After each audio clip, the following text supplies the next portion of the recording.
If you're an amputee, please watch this video. Matter of fact, if it's the only video of mine you ever watch, I am completely fine with that. The reason I started a support group about 2 years ago is because A, I couldn't find any anywhere, and I thought it's pretty important. B, was to help my fellow amputees with their mental health, because I feel like that's largely glossed over in the recovery process.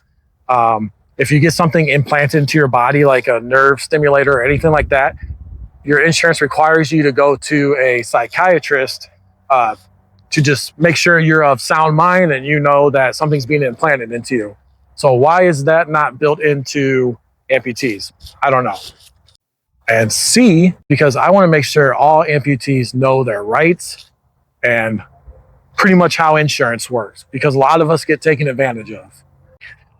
I've seen a prosthesis delivered in a nursing home when someone was sleeping, didn't even try it on or anything like that. They just wanted to, be able to bill insurance.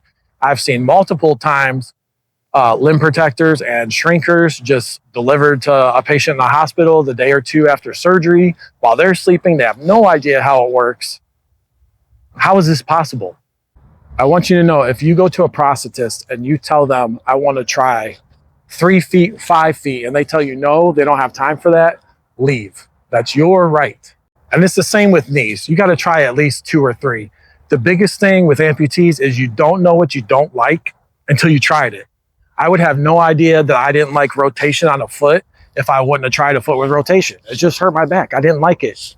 The problem is people are just being shoehorned into usually the more expensive stuff like microprocessor feet, without even really realizing what's going on.